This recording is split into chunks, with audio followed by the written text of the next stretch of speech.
Flash theatre TV நேயர்களுக்கு அன்பு வணக்கங்கள். இந்த வாரம் ரிலீஸ் ஆகக்கூடிய படங்களில் ஒன்றுதான் டியர் ரதி. இன்சாம்னியாக்ஸ் ட்ரீம் கிரியேஷன்ஸ் மற்றும் லாக்லைன் பிக்சர்ஸ் நிறுவனம் இணைந்து தயாரித்திருக்கிறார்கள்.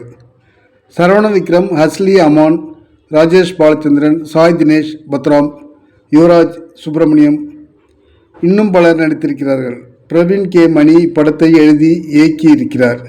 கதை என்னன்னு பார்த்தீங்கன்னா, பிறரிடம் பேச தயங்கும், குறிப்பாக பெண்களிடம் பேச தயங்கும் வாலிபனை ஒரு பெண் காதலிக்கிறாள். அவள் ஒரு விலை மாது. பேசுகின்றனர், பழகுகின்றனர். அவள் அளவுக்கு இவனால் ஃப்ரீயாக பேசி பழக தெரியவில்லை. இந்த வேளையில் அந்த பெண் ரதியை தேடி போலீஸ்காரர் ஒருவர் அலைகிறார். இன்னொரு பக்கம் கொலைகார ரவுடி கும்பல் ஒன்று தேடி அலைகிறது. பிறகு போலீஸும் அந்த ரவுடி கும்பலும் சேர்ந்தே அவளை தேடுகின்றன. தன்னுடைய துப்பாக்கியை அவள் எடுத்து வந்துவிட்டால், அது எனக்கு திரும்ப கிடைத்தால் அதுவே எனக்கு போதும் என்பது போலீஸ்காரரின் எண்ணம். ஆனால் அந்த கொலைகார ரவுடி கும்பலில் ஒருவன், தனக்கும் ரதிக்கும் ஒரு முக்கியமான கனெக்ஷன் இருக்கு, தனக்கு அவள் தேவை என்று தேடுகிறான். 1-2 சமயம் அவள் சிக்குகிறாள், ஆனால் தப்பிவிடுகிறாள். பாண்டியன் ஸ்டோர் சீரியலில் நடித்த சரவண விக்ரம் மெயின் கேரக்டரில் ஹீரோவாக நடித்திருக்கிறார். பாலியல் தொழிலாளி ரதிக்கு வரும் பிரச்சனை இவனையும் தாக்குகிறது. ததக்கு புதக்கு என்று ஹீரோயிசம் செய்கிறார். கேரக்டர் படி அதை நன்றாக செய்திருக்கிறார். ஹீரோயின் பாலியல் தொழிலாளி ரதியாக நடித்திருக்கும் ஹஸ்லி அமான் எல்லாம் கலந்த கலவையாக விரக்தி, ஆக்ஷன், துணிச்சல் என்று எக்ஸ்பிரஷன் கொடுத்து கவருகிறார்.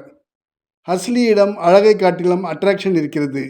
கன் பாயிண்டில் வில்லன் குரூப்பிடம் தப்பிக்கும் போது துப்பாக்கியை காட்டி தங்களை வீடியோ எடுத்த கேமராவை பைக்கில் கலெக்ட் செய்து போகும் ஹஸ்லி அட்டகாசமான சீன் அது.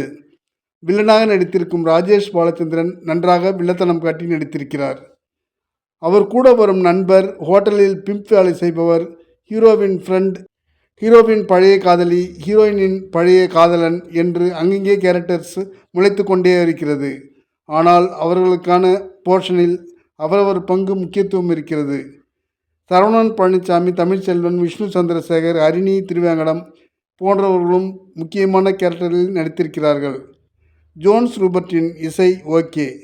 லோகேஷ் இளங்கோவன் கேமரா. சில இடங்களில் ஹீரோயின் ஃப்ளாஷ்பேக் சொல்லும்போது அந்த போர்ஷனில் ஹீரோவை ஒரு கேரக்டராக காண்பித்து, லைவிலும் காண்பித்து டுயலாக காட்டி அசத்துகிறார். பாலியல் தொழில் செய்பவரை ஹீரோ விரும்புவது கவித்துவமாக ஒரு பக்கம் போனாலும் ஆக்ஷன் டாமினேஷனில்தான் ரன் ஆகி படம் முடிகிறது. முடிவு புரியாத புதிராக இருந்தாலும் வித்தியாசமானதுதான். நன்றி, வணக்கம்.